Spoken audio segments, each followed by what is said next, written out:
ಯಾದಗಿರಿ ನಗರದ ಚಿತ್ತಾಪುರ ರಸ್ತೆಯಲ್ಲಿ ಇರ್ತಕ್ಕಂಥ ನಗರಸಭೆ ಮಳಿಗೆಗಳು ಸುಮಾರು 34 ಹೆಚ್ಚು ಮಳಿಗೆಗಳು ಸುಮಾರು ಎನ್ನುವ ವರ್ಷಗಳಿಂದ ನಿರ್ಮಾಣ ಮಾಡಿ ಕೋಟಿಗಟ್ಟಲೆ ಖರ್ಚು ಮಾಡಿದ್ರು ಕೂಡ ಇವತ್ತಿನ ದಿವಸ ಸಾರ್ವಜನಿಕರಿಗೆ ಯಾರಿಗೆ ಬಳಕೆಗಿಲ್ಲ.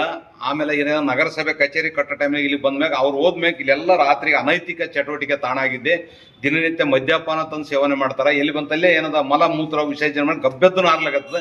ಇದರಲ್ಲಿ ಯಾವ ಟೈಮ್ನಾಗ ಏನಾದ್ರೂ ಇದಕ್ಕೆ ನೇರ ನಗರಸಭೆನೇ ಹೊಣೆ ಆಗ್ಬೇಕಂತ ಜಿಲ್ಲಾಡಳಿತ ತಕ್ಷಣ ಒಂದು ವಾರದೊಳಗೆ ಎಲ್ಲೆಲ್ಲಿ ಶಿಥಿಲಗೊಂಡದ ಎಲ್ಲ ರಿಪೇರ್ ಮಾಡಬೇಕು, ಸ್ವಚ್ಛತೆ ಮಾಡಬೇಕು, ಪೇಂಟಿಂಗ್ ಮಾಡಿಕೇಸಿ ಹರಾಜ್ ಮಾಡಿಕೇಸಿ ಎಲ್ಲರಿಗೂ ಕೊಟ್ಟು ಇದನ್ನ ಬಳಕೆಗೆ ಬರ್ತಕ್ಕಂಥ ಕೆಲಸ ಮಾಡೋದು. ಬಳಕೆ ಮಾಡಿದ್ರೆ ನಗರಸಭೆಗೂ ಆದಾಯ ಬರ್ತದ, ಮತ್ತಿಲ್ಲಿ ಏನಾಗ್ತದ ಅನೈತಿಕ ಚಟುವಟಿಕೆ ಕಡಿವಾಣ ಆದಂತ ಇಂತಹ ಕೋಟಿಗಟ್ಟಲೆ ಸಾರ್ವಜನಿಕರ ಯಾದಗಿರಿ ನಗರ ಜನತೆಯ ಹಣದಲ್ಲಿ ಕಟ್ಟಿರ್ತಕ್ಕಂಥದ್ದು ಬಳಕೆಗಿರೋದು ದುರದೃಷ್ಟಕರ.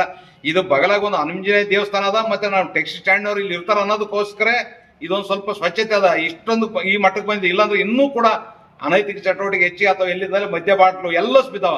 ಇದು ಮಾನ್ಯ ಜಿಲ್ಲಾಧಿಕಾರಿಗಳು ಸ್ಥಳಕ್ಕೆ ಬರಬೇಕು, ತಪ್ಪಿತಸ್ಥರ ಮೇಲೆ ಕಠಿಣ ಕ್ರಮ ಕೈಗೊಳ್ಬೇಕು. ತಕ್ಷಣ ಇದನ್ನು ಕಲರಿಂಗ್ ಮಾಡಿ ಇದು ಅಲ್ಲ ಕ್ರ್ಯಾಕ್ ಆಗಿರ್ತಕ್ಕಂಥ ಎಲ್ಲೆಲ್ಲ ಸಿದ್ಧಗೊಂಡಿದೆ ಎಲ್ಲ ಕಡೆ ರಿಪೇರ್ ಮಾಡಿ ಕೇಸಿ ಸ್ವಚ್ಛತೆ ಮಾಡಿ ಕಲರಿಂಗ್ ಮಾಡಿ ಕೇಸಿ ಏನದ ಎಲ್ಲರಿಗೆ ಬಳಕೆಗೆ ಬರ್ತಕ್ಕಂಥ ಕೆಲಸಕ್ಕೆ ಆಗ್ಬೇಕು. ಎಷ್ಟನ್ನ ಬರಲಿ ಇದಕ್ಕೆ 1,000 ಬರಲಿ, 2,000 ಬರಲಿ, 5,000 ಬರಲಿ, ಅದನ್ನ ಅಮೌಂಟ್ ಅನ್ನು ನಗರಸಭೆಗೆ ಆದ್ರೆ ಅದು ಬಳಕೆ ಮಾಡ್ಲಿಕ್ಕೆ ಅನುಕೂಲ ತಕ್ಷಣ ಎಚ್ಚೆತ್ಕೊಡ್ಬೇಕು. ಒಂದು ವಾರದೊಳಗೆ ಇದು ಕಾರ್ಯ ಚಾಲುವಾಗದಿದ್ರೆ ಇದೇ ಕಚೇರಿ ಮುಂದನೆ ರಸ್ತೆ ತಡೆದು ಪ್ರತಿಭಟನೆ ಮಾಡಬೇಕಾಗ್ತಕ್ಕಂಥದ್ದು ಇದೇ ಸಂದರ್ಭದಲ್ಲಿ ಜಿಲ್ಲಾಡಳಿತಕ್ಕೆ ಎಚ್ಚರಿಕೆ ನೀಡ್ತಿದೆ.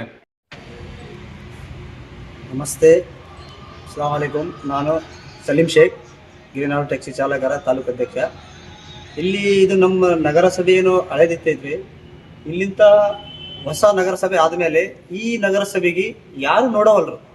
ಇಲ್ಲಿ ಬರೀ ಕುಡಿಯೋರು, ರಂಡಿಬಾಜಿ ಮಾಡೋರು, ಇಲ್ಲಿ ಬಂದು ನೋಡ್ರಿ ಬಾಟಲ್ ಗೀಟಲ್ ಎಷ್ಟು ಇಲ್ಲಿ ಹೋಗದಾರ. ಸ್ವಚ್ಛತೆ ಇಲ್ಲ ಇಲ್ಲಿ.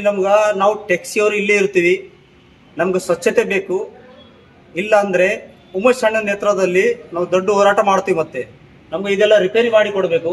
ಇದು ಏನಾದ ಎಷ್ಟು ಸಟ್ರ್ಗಳು ಬಂದಾವ್ರಿ, ಯಾರಿಗೇನು ಕೆಲಸಕ್ಕೆ ಬರ್ತಾವ್ರಿಗೆ, ಯಾವ ವ್ಯಾಪಾರದವ್ರಿಗೆ ಕೊಟ್ಟು ಆದಾಯ ತಗೋಬೇಕು. ನಗರಸಭೆಗೆ ಆದಾಯ ಆಗ್ತದ, ಈ ಕೊಟ್ಟೋರಿಗೇನು ಆದಾಯ ಆಗ್ತದ.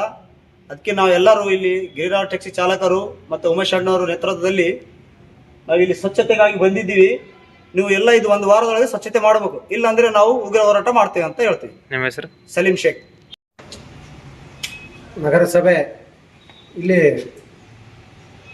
ನಗರಸಭೆ ಇದ್ದ ಮೇಲೆ ಇದು ಸಟ್ರುಗಳು ಆಯಿತು, ಏಷ್ಯಾವಾಟಿಗೆ ಆಯಿತು, ಕುಡಿದು ತಿಂದು ಪೂರ ಇದು ಹೊಲಸು ಗಬ್ಬೆದ. ಇದು ನಮ್ಮ ನಗರಸಭೆ ಆಗಲಿ ಜಿಲ್ಲಾಧಿಕಾರಿಗಳಾಗಲಿ ಇದು ಕೂಡಲೇ ಇದು ಕಲರಿಂಗ್ ಆಗಲಿ ಇದು ಸ್ವಚ್ಛತೆ ಕಾಪಾಡಬೇಕು. ನಮ್ಮ ಇಲ್ಲಿ ಬಾಜು ಗಿರಿನಾಡು ಟ್ಯಾಕ್ಸಿ ಸ್ಟಾಂಡ್ ಇದ್ದ ಕಾರಣ ಸ್ವಲ್ಪ ಇದು ಸ್ವಚ್ಛತ್ತು.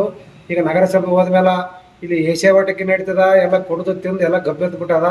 ಇದು ಕಲರಿಂಗ್ ಅದೆಲ್ಲ ಮಾಡಿ ಯಾರ್ಯಾರು ಸಾರ್ವಜನಿಕ ಸಟ್ರ ಬಾಡಿಗೆ ಕೊಡಬೇಕಂತ ಸರ್ಕಾರಕ್ಕೆ ಒತ್ತಾಯ ಮಾಡ್ತೇವೆ. ನಿಮ್ಮ ಹೆಸರು? ಶರಣು.